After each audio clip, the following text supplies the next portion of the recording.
It is Wednesday, which means it's high school football Wednesday night lights here at the Desmond Johnson Show on Tobacco Road Sports Radio, tobaccoroadsportsradio.com. I'm your host, Desmond Johnson, joined every Wednesday during the high school football season by my friend Marc Pruitt, who is the beat writer for all things prep sports with the Winston-Salem Journal, also helping out the Greensboro News and Record. We've got a loaded show today. Our high school football previews continue. If you want to catch up on some of these, we actually have 5 different conference previews.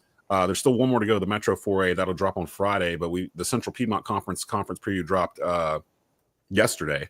And there's other ones. The TAC 6 is in there. The Mid-State's in there. So you can definitely go check those out at sportscolonelmonthly.com. But a good treat today. We've got West Forsyth head coach Kevin Wallace joining the show to preview the Titans season. And we've got Mount Tabor Spartans head coach Tiesuan Brown on the show to talk about their new sports network over at Mount Tabor, powered by Tobacco Road Sports Radio, and his new coaches show that'll start week after next over at Bobo's Deli and Grill in Winston-Salem. So we got a lot to get to. Let's go ahead and get to it. Let's go ahead and roll an intro. It's the Desmond Johnson Show. Live with Desmond Johnson, son, the live is one. Represent NC to the fullest. Yeah, welcome to the Carolinas. Everywhere you go, the sky is Carolina blue, the finest. Live action, feedback, the city need that. I've been #1, no cap. Here's the recap. Adrenaline is my addiction. I'm about to relapse. Step on the turf if you won't and get your weed whacked. I'm going harder than a martyr on the starter end. It's the heart of man, that's a rap like a cardigan. I'm breaking records, it's 4th and inches, I count the seconds. The over-under's my roar of thunder, my secret weapon. Yeah, the game is to be told. I don't break, I break modes. Follow me on Tobacco Road.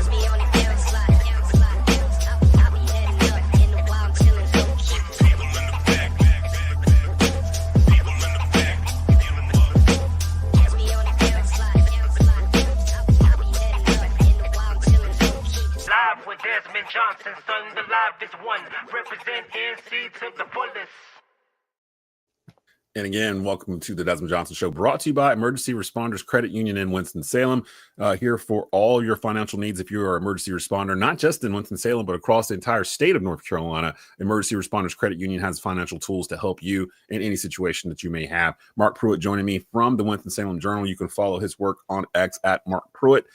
Mark, did you get a chance to get out to any scrimmages or anything last week? I went out to the East Forsyth scrimmage on last Friday against Hickory and got about 20 minutes in and saw a little bit of action over there. Have you got a chance to stop by any spots before we bring in the coaches? Yep, I was at the Mount Tabor Jamboree last Friday. Got to see some good teams. It's kind of fun, I think, too, with Coach Brown at Tabor had both of his brothers there with their teams. Eric Mormon, who coaches at Northwest Cabarrus, and Charles Mormon, who coaches at Lexington. So they were there.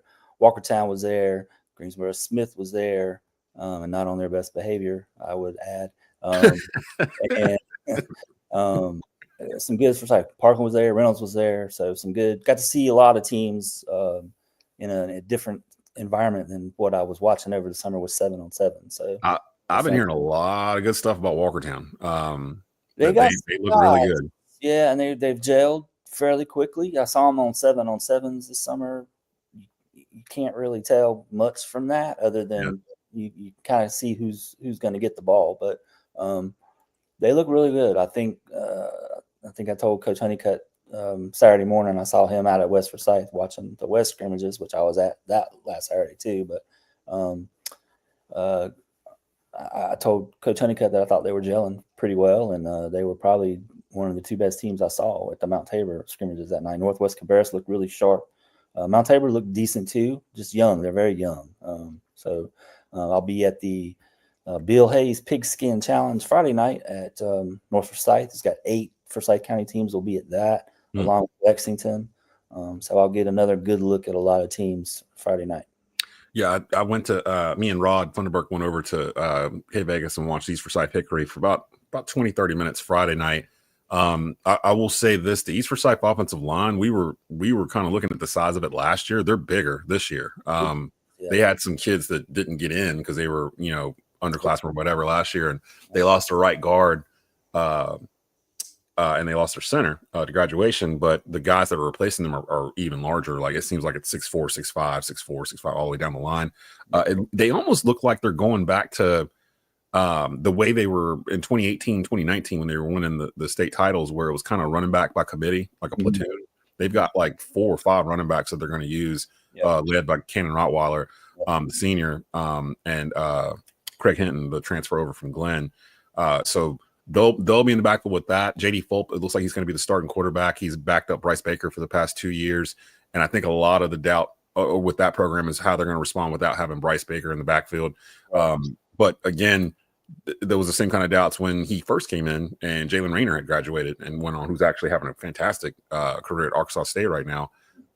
Questions about that. So we'll kind of see what it is. But here's a man that might have a little something to say about what that team might end up doing in the conference. The Central Piedmont Conference, the preview is actually out right now at sportscalendar.com. You can check it out. One of those teams in that conference is the West Forsyth Titans, led by head coach Kevin Wallace in the house. And Titans Talk will actually be back at Mossy's over in Eats, Ells, and Spirits over in Clemens next week. Matter of fact, we'll be back on where we have Wednesday nights, if I'm not mistaken. Yeah, Wednesday night, 7:30. Come out, Mossy's on the patio. Always have a good time. The West Forsyth Athletic Boosters Club really kind of stepped in about a year or so ago and started bringing a crowd in, and it's nice. But get there a little bit early so you can get a seat on the patio, and we'll be out there. You can check us out. Coach, how you doing, man? I'm doing well. How about y'all? We're we're not overworked yet. We're just kind of. I didn't have to beat West Forsyth traffic this morning, so I'm good, Coach. Yeah, Mark was saying he didn't have to drive in today because his kid didn't have to go in until like noon or something. So yeah, it must be nice, right? Yeah, right. I was in the East Forsyth line for an hour this morning, so it was just like, here we go again with this stuff. But talk to me a little bit, Coach. I know you had some key seniors who graduated. You guys are constantly sending out D1 kids out of graduation. This year's a little different. You got a new starting quarterback that's in the house. And a new configuration with the CPC. You lost a couple of schools, added a couple of schools, or added a school in Northwest Guilford. Tell me about the new reclassifications of everything going back to 8 classes. When it was doing it last time, football was subdivided 4AA, 4A. You guys in the 4AA, you are now 8A. This time it's all sports. And it looks like it's going to stay that way for the foreseeable future, which seems to be the way to go in North Carolina. It never really made sense for me that this didn't have 4 classes for the amount of population that it has. Talk to me a little bit about the CPC this year, adding a team like Northwest Guilford and you guys being the 2 8A schools that are actually in this conference, and just trying to prepare for life in 8A. Yeah. I mean, we're excited. I mean, little history with Northwest Guilford. So, that's right. Yeah. that senior class right now, we're freshmen when I was there last. So we have some similarity, comfort level with them, understanding who they got, what they got. And, they're going to help out the conference, especially being a higher classification, which should help bump everyone's RPIs in the conference a little bit.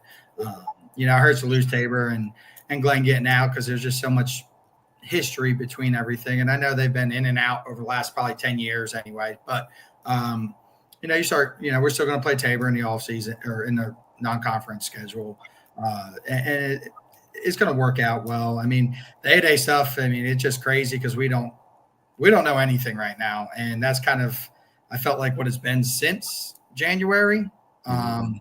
We don't know what the playoff structure is going to look like. We don't know. Yeah, I was going to ask about that because is there only how many 8A schools are there? Teams. Wow.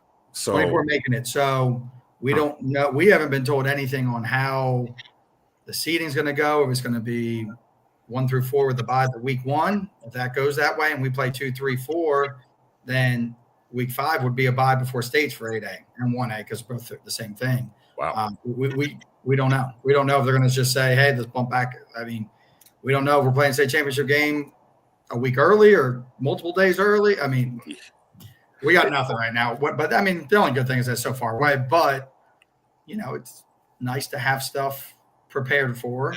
Right, yeah. I know you like to prepare, so it's probably driving you up a wall. Not being able to. We go last year and we have the hurricanes and all that, and we have to adjust for that. I mean, but that was something that we had no control over. This is something we have control over, and we still don't know. Yeah. Kevin Wallace joined us, head coach of the Weds Forsyth Titans, here on the Desmond Johnson Show on High School Football Wednesdays. Marc Pruitt in the house as well. Mark, what do you got for old Dr. Wallace here? Well, we just talked about what you don't know yet. Let's talk about what you do know, Coach. And I was out at scrimmages last weekend. You got to go against your good friend, Coach Westberg at Northern Guilford, and Chambers as well. What did you see out of your guys during that scrimmage that you liked, and what did you learn about the team, and what areas do you still think you need to work on before next Friday? Defensively, we were moving a few people around. There's a couple spots that we're trying to figure out who's going to be in what spot and where can they help us the most. So that's one thing I think we really looked at over after the scrimmage and everything. Offensively, I think we did some good things. There's things we got correct on. For us, it's hard to go into an offensive scrimmage where, one time you're seeing a 3-man front, next team you're seeing a 4-man front, so you're not really scheming up to it, and you're calling everything kind of off the cuff a little bit. So we did some good things. We did some things that need to be corrected. Offensive, I think, we returned a decent amount, and a lot that have gotten a lot of reps over the last 8 months. So we, I like where we're at. I think right now, offensively, we are ahead of where we've been at this point the last 2 years. So hopefully it just improves from here on out. I think we're doing some good things. We'll see this week, and then we get rolling in about 10 days to open up the season. I was mentioning this to Coach Willard over at East Forsyth and Coach Brown over at Grimsley. We had them on last week. And I was like, the one thing I've noticed as I've been putting these schedules together for our games of the week on WTOB out in Winston, WCOG in Greensboro, and then, of course, the different networks that we run, the non-conference portion of these schedules all of a sudden got crazy. Like, I'm sitting there looking at some of these games, like these matchups that are going on, and every team I get to, it feels like there's like big boy football going on here. Like, you guys, of course, Davie County is not in the conference anymore, but you're starting off the season at Davie County, which is always a tough place to play. And they were a CPC stalwart for a while, so you guys are very familiar with each other. You get the defending state champion Grimsley Whirlies at home week 2, and then you've got at Porter Ridge, which is a little bit of a drive down week 3, home versus Mount Tabor, and then at Richmond County. So I mean, you've got this 5-game non-conference slate. And then you're opening the conference against East Forsyth, your rival, on the road. So talk to me about those first 6 games and how the schedule kind of came about in terms of, again, I've seen Grimsley's the same way, East is the same way. Like their non-conference has got like all these different teams you normally don't play against, I guess, because usually you would have, 3 or 4 maybe non-conference games. This year you got a chance to have 5. So it kind of opened it up to some others. Grimsley's playing Verena, one of the top teams of Virginia or whatever. And they couldn't find a 10th game. Like that game came in late, and they scheduled that one. It's like in the middle of October. So talk a little bit about how the schedule came about and were there particular schools you wanted to see out of conference to play? So I don't want to sound like a broken record here, but with the late scheduling and the late conferences coming out, everyone was scrambling. It was really hard to find a 5th game for us. And I know Grimsley went through the same thing, trying to find a 5th and all that stuff. So, and I think, you run into schools that just say, we don't want to play you. And that's the hardest thing. And I know when Snow was here, it's the same thing. I've run into it this past year. And it's hard to find games. So I think what you're finding is the top tier guys were like, all right, we're all looking for games. We might as well play each other and go at it. And it's good. I mean, it's a very tough non-conference schedule. It should prepare us for conference. Hopefully we can learn things, grow in the non-conference, stay healthy, and get into conference, and it will help us. But it's hard finding games, and it's hard to find local games with a lot of people. And this is what we looked at, with the playoff schedules now all being based off RPI. For some schools, it's better to lose to a higher RPI than it is to win a football game versus a team with no RPI. We saw that last year, yeah. Yeah, and it's going to play into effect come playoff time, especially since all rankings are RPI-based. It doesn't make a difference now. So it's going to, that our schedule will help us come playoff time for seeding. But when you hit, us, and I know Todd's had issues at East and Daryl at Grimsley and everybody, even McGee and stuff, it's hard to find some games. People just don't want to play you at certain times. They look at, you're an 8A school and we don't want to play you. We're a 4, 5, 6 team. And it's like, all right. I mean, but then you have the smaller schools like a Reedsville or a Walkertown that'll just take the smoke from whoever. Like they don't care as long as you want to play them, because there's teams that don't want to play them because they don't want to lose to a smaller class. Yeah. School, so it's kind of the program more than the size of the school to me, because we've seen it. There's 6A, 7A schools that can beat 8A schools. It's not like Very true. yeah, I mean the Grimsley's technically the defending champ of a class that doesn't exist anymore, but they ran through like 3 8A schools or whatever to get there from Charlotte. So it's one of those. I don't know. It's crazy that they're doing it off of RPI, because, and maybe you can correct me on this, Mark. Does that make it like where the conference isn't weighed as heavily, like being conference champion, as it was in the past? That's what it sounds like. It sounds like if it's just RPI, it doesn't really matter about your conference, right? Just because most of the conferences now are split in 2 Right. classifications. So I think that's why they figured out a way to do this. But I back when I first started doing this, it was playoffs were determined. Each conference had a different weight to it, and regardless of what your record was, if you were the conference champion, you were the 1 seed or the 2 seed or the 3 seed. So that's how they used to do the playoffs. Now they bring in all this other stuff with the formula. But I think having the split conferences this year, pretty much everywhere across the board, very, very few single A conferences. I think that's kind of messed with the formula again. The RPI, that's why the RPI means something. That's why I think we're seeing, what Wallace is doing, what Willard has done, what Grimsley's done, what Walkertown is doing, what Mount Tabor and Reagan are doing. They're all trying to schedule those good programs to play against to bump up that number. Well, we love it at Tobacco Road because it makes the non-conference way more fun to broadcast. Because now all of a sudden, usually it felt like week 3 was the one where you would see like West versus Weddington or something like that, or Glenn was playing Chambers in week 3. I think East played like Independence or something like one year, like in week 3. It seemed like that was the week where you guys kind of ventured out and went out of the county. But now, like I said, when you look at the schedule, it's like, oh, that's a good one. That's a good one. That's a good, like all of you're sitting going through. I'm like, man, these are gonna be really good games, really tight games.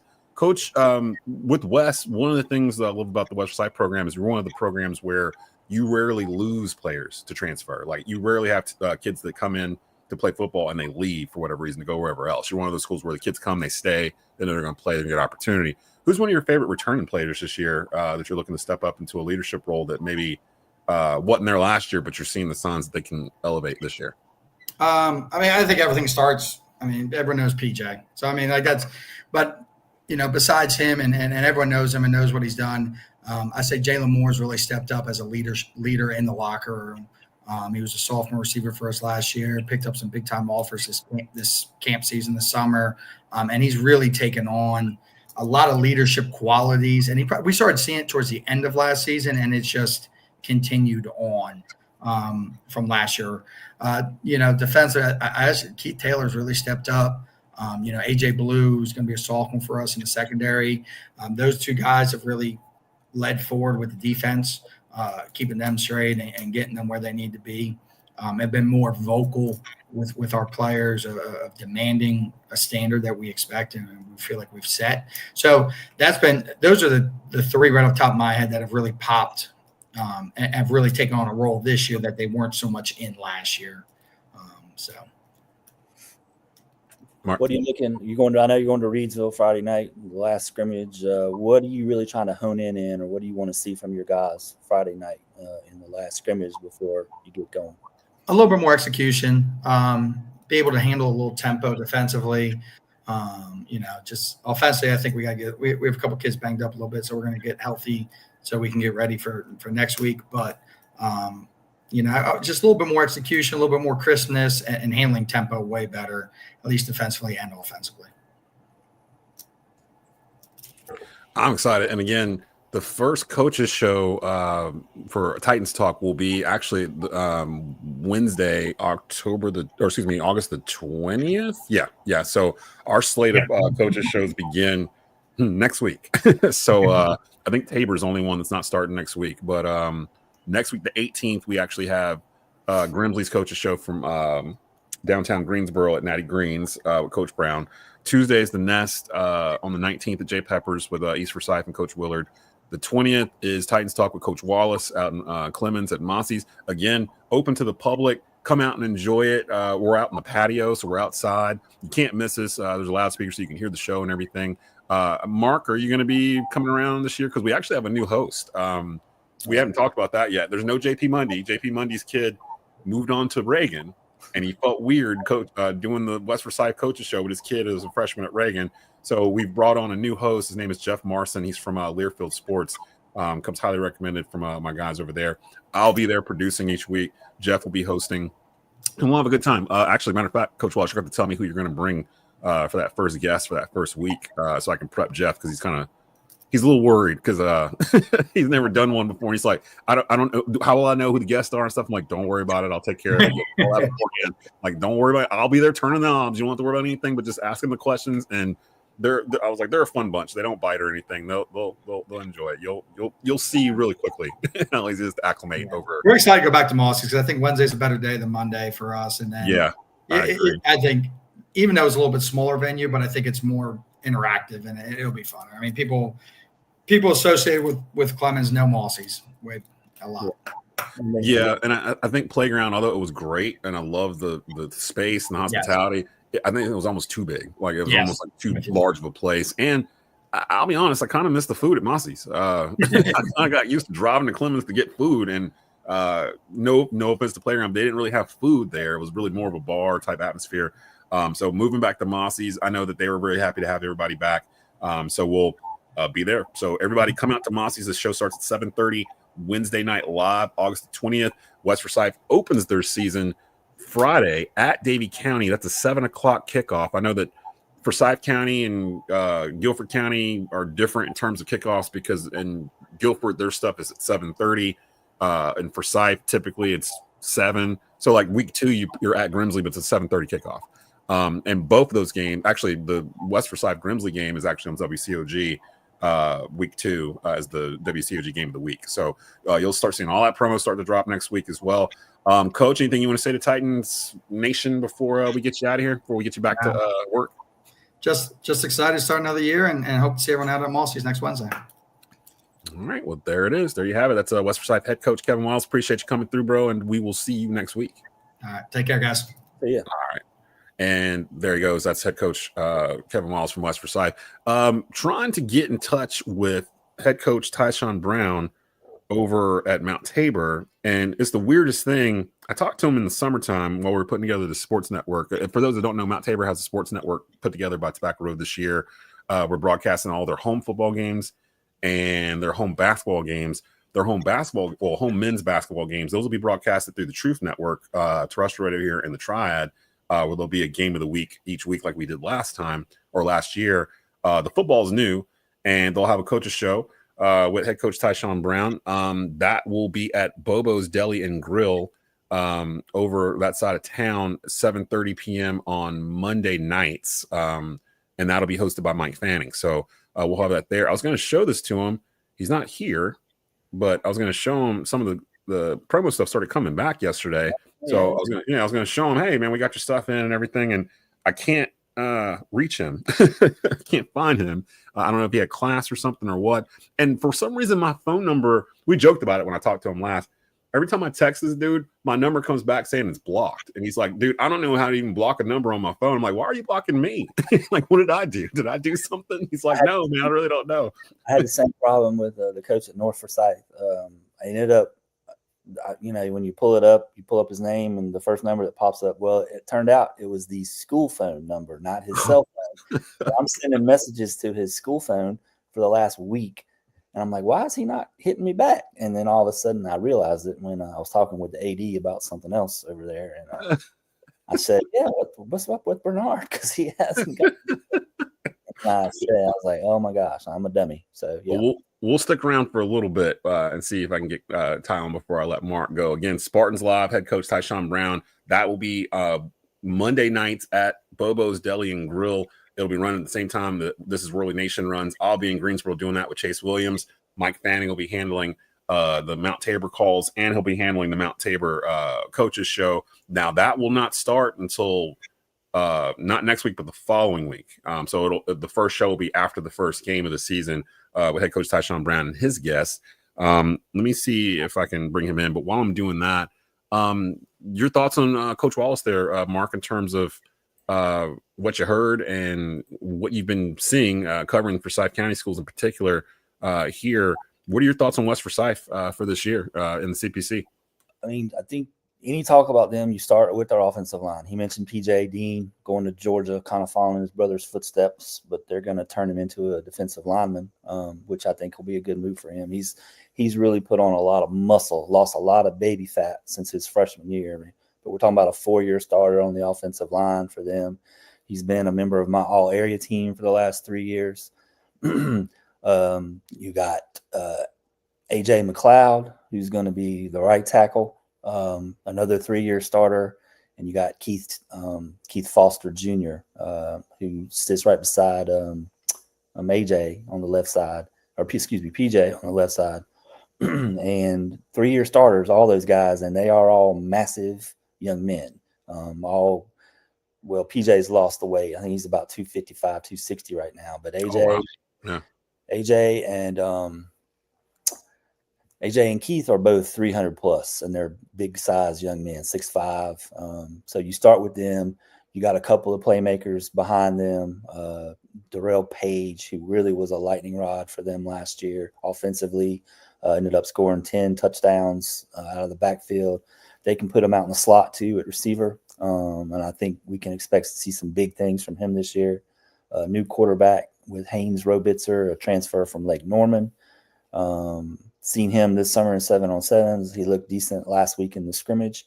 And he's got the weapons. Wallace mentioned Jalen Moore. They've got another young man named Tylen Grimes, who's transferred in from Southwest Guilford, who's got a pretty good track. His family has a very good track record. I think his older brother attended the University of Miami on a football scholarship as a wide receiver.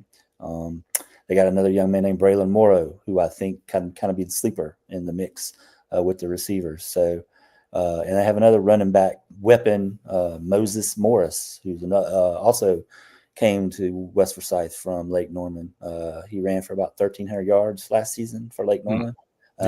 Behind that line at West Forsyth, I mean, Desmond, I think I've joked about it before, but I mean, you and I could probably gain 1,000 yards behind that line. But anybody with a small, any amount of skill that's superior to mine or yours is going to have a field day running behind those guys. So, and I talked about how large the East Forsyth line was. The West Forsyth line is the largest offensive line in the Central Piedmont Conference. Like, it's not even remotely close, and they constantly are large. Probably pretty close. I mean, where East has, I think all 5 of their guys are kind of, the similar.